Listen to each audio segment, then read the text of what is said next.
I'm remembering the very first, no, it was the second. The second issue, the cover was a photograph that I took of when Harvey rented one of the Spirit of Baltimore, one of the boats that you can rent. We took over the boat and we went in the Baltimore harbor. You know, we had a party and there was dancing, and I photographed a picture of the boat. I think Harvey was in the picture too, but Gail Vivino was there. I could see her face, and that, you know, it was from a distance. I was off the boat looking at the boat, and it was a picture of that. That was on the cover. The gay paper was a product of the GLCCB. That was their newspaper. Out Loud was an independent paper formed, and there was never a fight to do it. It was just a decision to be more independent from the center at the time and have a different expression of voice. So, but there was never any challenge to overcome in terms of producing it, other than just keeping the revenue coming in from a financial standpoint. I have to say that if it's stuck around for 30 years, there must be a certain utility to having this kind of regular communication with the community. You may not read it every month, but every month you know it's there, and if you want to look up where something's going on, you heard some events happening and you need to find out the details of when and where, you got a resource to go to. And it's got to be local, because these things aren't going to be covered on a national basis. So in some way there has to be a centralized media, whether it's going to be a print media or an electronic media or what is, who knows.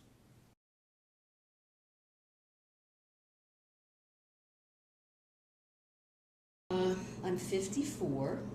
I came to Baltimore because my father worked for the government in D.C. at the Pentagon. They sent him to Baltimore because Social Security is there, and he was a civil servant, not a naked civil servant like Quentin Quist, but a civil servant for the government. And since it was located in Woodlawn, Maryland, that's how we wound up in Baltimore. And the reason why I wound up in Baltimore City was because I was finishing up my degree in art education at Maryland Institute. I'm 67, and I was born here and grew up, you know, right around here. I haven't moved very far. I live within a mile of where I grew up. I haven't traveled far.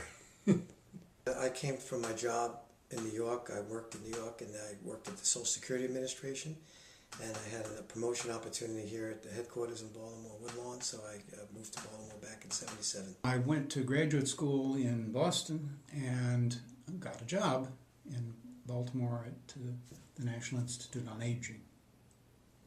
So that was in 1978.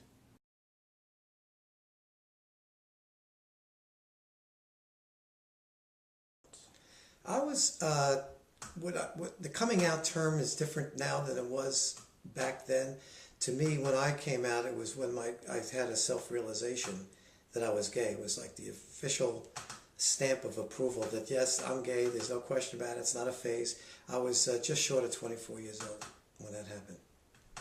I came out when I was 22, right after my last year of college.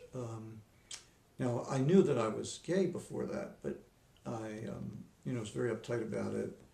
Wasn't really acting on it too much, maybe had some encounters, but actually, to me, coming out was going to a gay bar and acknowledging that I was gay to other gay people.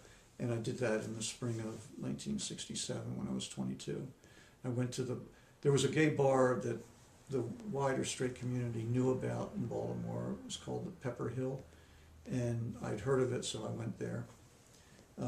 And immediately ran into somebody I knew from college who I didn't know was gay. And so made it very easy, and I literally felt instantly that I was liberated in that sense, that I was going to be who I was, because it was so neat to see other gay people you know, because back in that period of time, you didn't see many people. There was no real media visibility, actually. It was very minimal. So it was a big deal to realize that you were part of a tribe, I guess. Well, I was in Boston. Boston had a very active gay community in the 70s. And in fact, it was through the Gay Community News of Boston that I first got introduced to the community, and I was a volunteer for them before we came to Baltimore. But they had Pride Days, and they had those kinds of things. They did not have a community center. So that was my background when I came into Baltimore.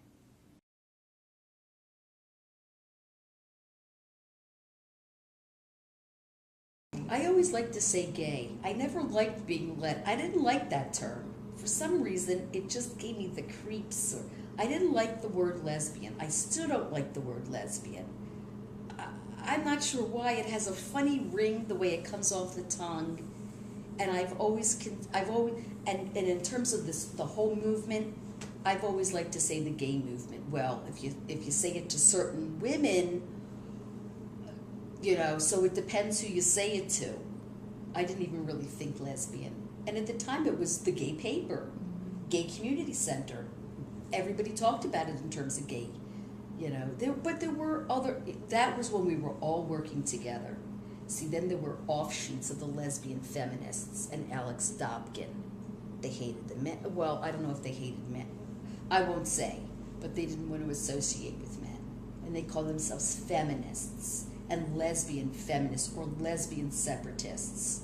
But the mainstream sort of all of us kind of all working together without separating and discriminating, we just called ourselves gay and didn't think about it. Well, I was in the Army at the time, and it was when I did come out, it was about almost to the year anniversary, exactly to the date, that the Stonewall uprising took place. I was living in New York at the time, but it was not considered a big news item. New York has so many things going on. It was just considered a little disturbance in the village, and as the years went on, it gained more prominence as a major event in the LGBT rights movement. But that was the only event that really occurred at that time, right before I came out. I found out that there was an organization called the Mattachine Society, and that got started in the 50s, I think, or like 51, Harry Hay in California.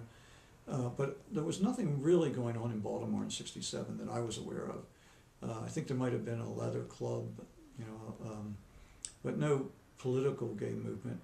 You know, I was involved in the anti-war movement and to a lesser degree the civil rights movement. So I had some activism, but there was no gay movement in 67. When Stonewall happened in 69,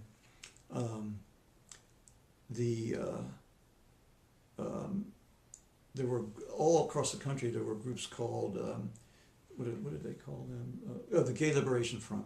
It was, you know, it was based on the radicalism of the anti-war movement, the Gay Liberation Front, and there was a Gay Liberation Front in Baltimore. It was founded by essentially young gay men, and they had a house on Park Avenue, and then one of them left, two of them became lovers and moved to California, and that was the end of that. This was like 71, 70. Then in the mid 70s there were some women's movement organizations. There was a Lesbian Community Center, and the Women's Growth Center I think was one, and I think the Women's Growth Center is still around, and a number of other groups, but there really weren't any gay male political groups. Then I guess in 73, this guy tried to found a gay activist alliance in Baltimore, but it didn't go anywhere because the guy who did it, he had a history of being part of the white power party, and it was a racist. He had a racist history, so you know he wasn't the right person to do that. Now he ended up getting murdered, and his mother, I remember reading in the paper saying that he had long ago left all that bad stuff, but people didn't trust him. So I think that's one of the reasons that group didn't get anywhere. And then in '75, the Baltimore Gay Alliance was founded, and that was the one that I got involved in right at the beginning. And you know, we focused then on trying to get a gay civil rights bill, a repeal of the sodomy laws. And in '77, the community center was founded. I did the legal paper for it. And BGA continued as a political group, and all of the social service type stuff that BGA was doing was spun off to become part of the Gay Community Center. And for instance, we ran a switchboard. Actually, the switchboard phone was right in this room. And we got a grant to found a gay clinic. Actually, I was able to write that grant and was the founder of the clinic. And the clinic became the Chase Brexton Clinic, which is still around now. But originally it was called the Gay Clinic. And it initially this was in '78, it worked out of the Metropolitan Community Church, which was on St. Paul Street. And then the Gay Community Center rented space on Maryland Avenue, and that's when the clinic moved there. And then ultimately the clinic moved down to the center's current building. And then there was a big brouhaha in I guess it was the late '80s maybe, that resulted in the clinic splitting from the community center and becoming an independent organization. And that, of course, that's what it is now. You know, I was opposed to all that, but it happened anyway.